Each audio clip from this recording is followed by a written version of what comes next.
So I can't call you right now, but I have some things that I want to share. This is the day after the new moon.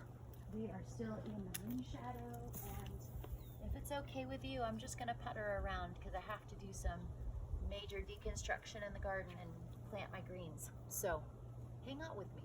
I think you'll like this. So it's the day after the new moon. It's also the day after Diwali, which the Indian culture, actually the Hindu culture, acknowledges as Lakshmi's birthday. And if you don't know, Lakshmi is the Indian version of Venus, the goddess of love. So, when we talk about having many deities, also that we have many different faces of archetypes.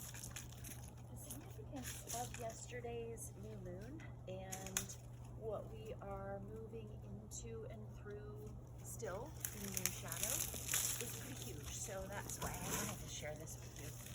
I listened to an hour-long call with one of my favorite authors yesterday, Toshi Silver.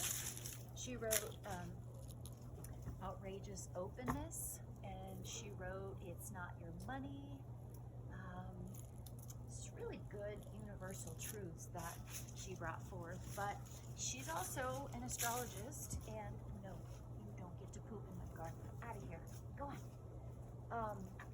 She just has some really great things that she shared, and I thought it might be helpful. So the whole thing about this new moon, new moon in Scorpio, right?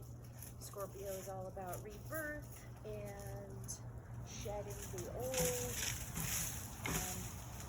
Analogy that's been used is a snake sloughing off its skin, or the phoenix rising from the ashes. So these are all different versions of the Scorpio energy. It's not all about destruction and gloom and doom. It's actually kind of beautiful. There was a solar eclipse in Scorpio also yesterday. And the message of this particular eclipse that happened in the south node of the moon is about truly letting go of what is not serving.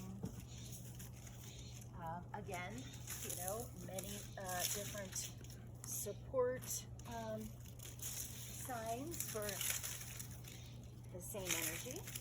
And Lakshmi, being the goddess of love, means that we have support of Venus. Beautiful star in the sky, and the south node of the moon is also about giving ourselves over to love. So, if you felt like yesterday was powerful, you're spot on. I think that what we need to think about in the space that Lakshmi takes, or Venus, if you'd rather say Venus, because they are one and the same archetype, is that we are giving ourselves over to love and divine love. And divine love is not always something that can be explained away by the Western mind, by the thinking mind. It is more of trusting that the love we feel is real, trusting that if we are able to let go of what is no longer serving, we are simply clearing and giving permission for the new to come forth.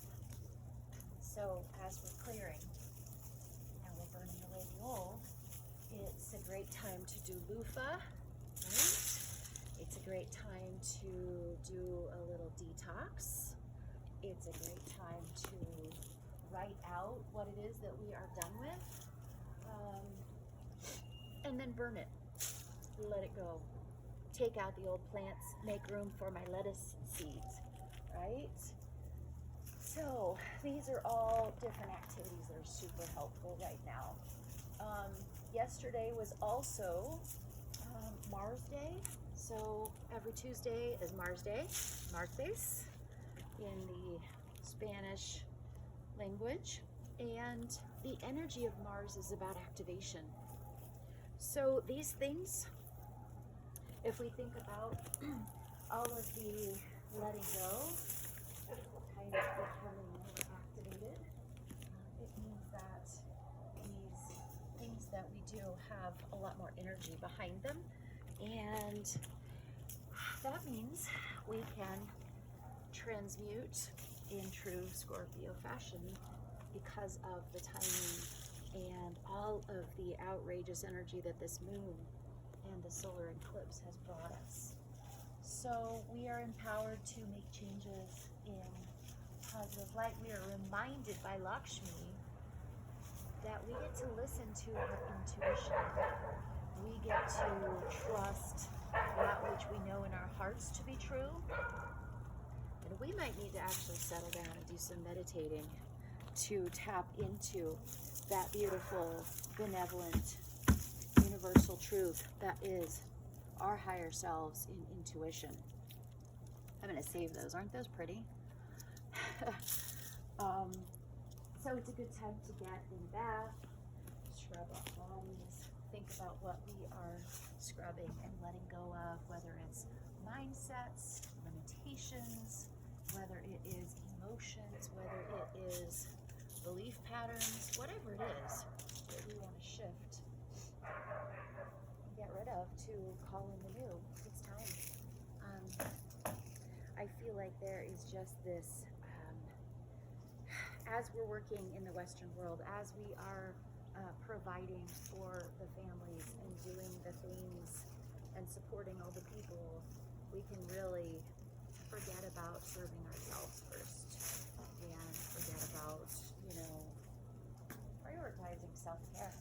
So this is a big shout out to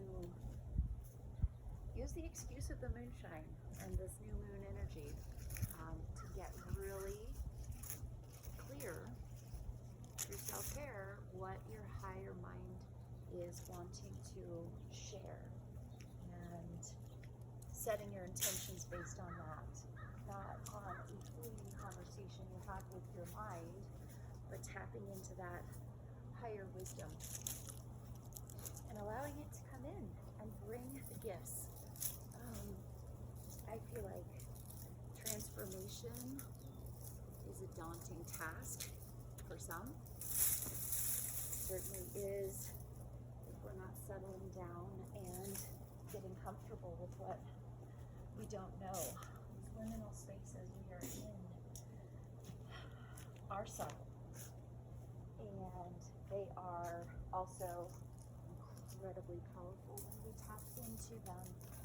And there's so much support right now. Divine Feminine is truly activated, and I'm excited about it because this is the side that we get to play in. This is the side that is our higher selves, and what an amazing thing to trust. What an amazing time to realize that we are not alone and nothing is happening by accident. And there are really important reasons we are in each other's lives. And I just want to leave you with a couple of thoughts. I have my extra special Dia de los Muertos shirt on. Brought this back from Mexico this last time. And my Harry Potter wizarding jammy bottoms. So it just made me really happy, and I'm out here in my garden doing garden witch stuff and sending you so much love. I hope this was helpful. Know that the moonshine lasts for 2 or 3 days after an event. So after this new moon, today's the day after, but it'll be good for a little while longer. And I'm just sending you all of the abundance that happens when we connect above and below through our hearts and let that guide our minds. I love you. I hope you have a great day.